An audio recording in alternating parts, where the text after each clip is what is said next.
This bike really, it's better than I remember, man. Just playing with it here, it's amazing. I think it's probably better than my bike. I mean, lighter, of course it's better than my bike, but feels lighter, feels more, I can do more crazy stuff with it, knowing that I can stop the bike from crashing. It's amazing. Is it nimble? That's what she is. She's nimble and so predictable. It's super predictable. Wow. Wow, man.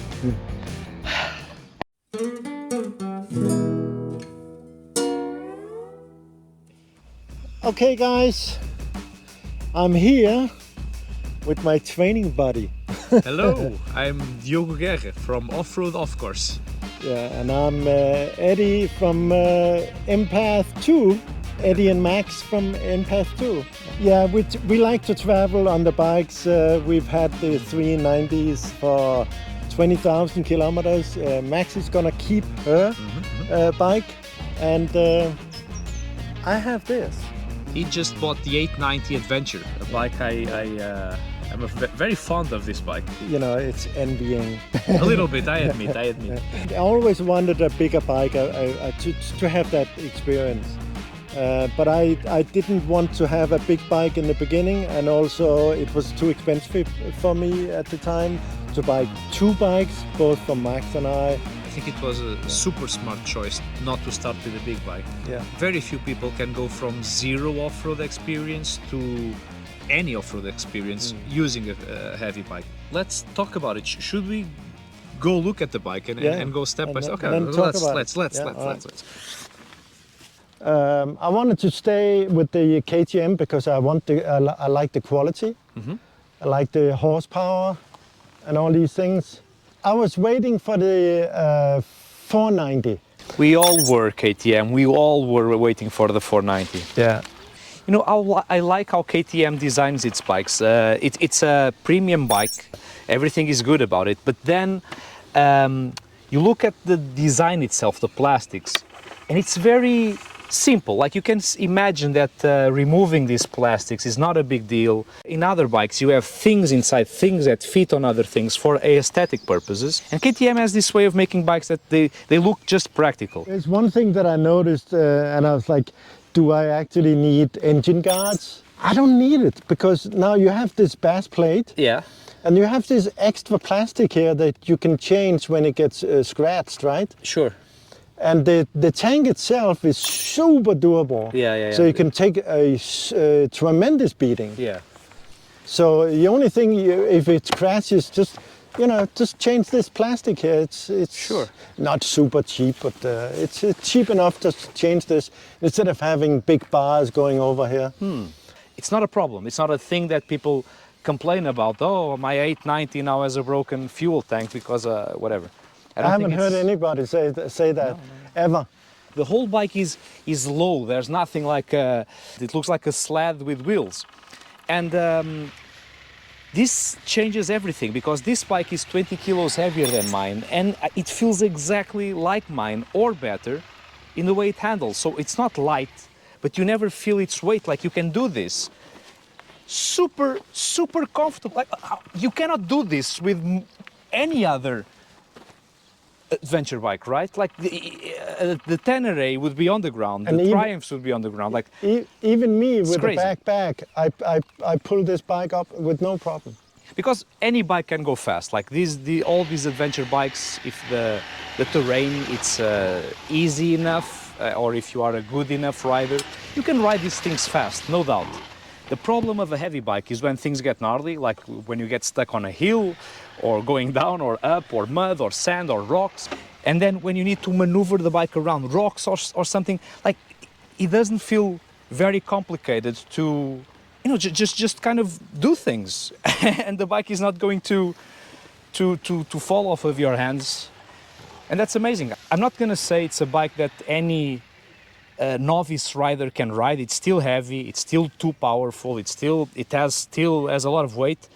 But as soon as you are able to migrate to heavier bikes, these ones are a generation above. The center of gravity on this bike is super low. And I lost respect for all other bikes, What do you think about the power delivery? I think it's very manageable. There's a lot of it. Whenever you need the power, it's there. But it's not a bike that kind of flies out of your hands. If you want to go slow, you go slow. Almost just as good as the T7. The T7 is a tractor that you can ride in first gear, almost stopped, third gear all the time. This one is not as good, but it's very good. I never had a problem handling this bike at very low speeds. Do you agree? Yeah, I like it in low speeds. Really handy. I like the power I have with the clutch and the low power. But I noticed one thing is that it has a similar power delivery as to the 390. The 390 is really bad on low. And then suddenly at about 5,000, the power comes. It has a similar thing, not that bad. Yeah. The rally mode has maybe we can show people. It has two or three different throttle positions. So let's say rally mode. Yeah, throttle response. You have street, off-road, and rally. The rally throttle, I found it to be almost unmanageable. I prefer the off-road mode. So the rally mode, the rally throttle, what it does, the bike becomes super short. So whenever you throttle up, the bike is super responsive. And what I felt is that I could not ride sitting down, which makes sense. Like I like when things are behave like the name implies. So when you are in rally mode, you are racing, right? So you should be standing up, you should be focused in aggressive attack position, and you can definitely not ride this bike just sitting down and being lazy in rally mode. At least I couldn't. Off-road mode, it's a different story. Like the bike is, it feels like there's an elastic. So when you accelerate, the bike does like, you accelerate and it's like, whoosh, and that little delay lets you manage the throttle as it goes, and you don't lose traction immediately. The bike does not fight you. They did a good job with the electronics on this bike. What else? And the tubeless tires. It's something that I wish I had tubeless tires on my bike. If for you guys that don't know, like there's no tube inside these tires, which means when you get a flat tire, you can mend it with just like with one of those kits. That's like a 5-minute job. Yeah. Very happy with the bike. But now I have a question for you, Eddy. You're going to Finland with this bike on season 4, correct? And Iceland, yes. Iceland, yeah. Well, the northern Scandinavian countries. Yeah. What are you going to do? Like, are you planning any modifications or what's? Yeah, I already started. We talked about this before. Yeah. Right. I put it at a wider plate on. Yeah, sure. I changed the back plate here. Oh, so there's a few modifications already done. Yeah. Okay. Put double take mirrors on. Okay. And then I'm gonna go with the Tepe T navigation system from Torque Racing, right? Torque Racing. Okay, nice. Yeah, that is really expensive, but I was like, I really just wanna do a bike for touring. Sure. Yeah. Is there anything else you changed on the bike already? There was a black, what do you call it, Backmasters on. Okay, the I'm gonna change that to orange. I like the orange. Okay. So also, yeah. This is a power part, not stock, right? Yeah, I added that. Yeah. Because I don't like these long ones. On off-road, these long ones there, they get in the way. I don't like it. You know, one thing that I felt on the Northern, which is a very similar bike, and in some situations where I was holding the clutch, trying to lean the bike, and my fingers got stuck under the lever, and the bike was dropping. I couldn't let go of the clutch, and I was hurting so much my fingers. This is something, it only happened to me on the Northern, never on any other bike. And I think it's because the levers are too long and they are serrated on the inside. So your fingers cannot slip out of the lever, they just get stuck there. I don't think I want to do any more with that.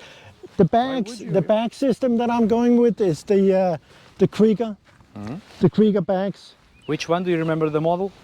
I can't remember. I think they only have... Do they clip on directly to the crash bar? There's a plate. Ah, okay, okay. I know. There's I know. a plate, I know, yeah. and then you attach yeah. I don't have any other plans. I think that's it. That's enough. I think that's enough. And you Yeah. guys, if you want to follow this adventure, make sure you subscribe to NPAT's channel. Yeah, That'll it's gonna be links, amazing. Around the thing. Yeah, it's gonna be amazing. Are we done?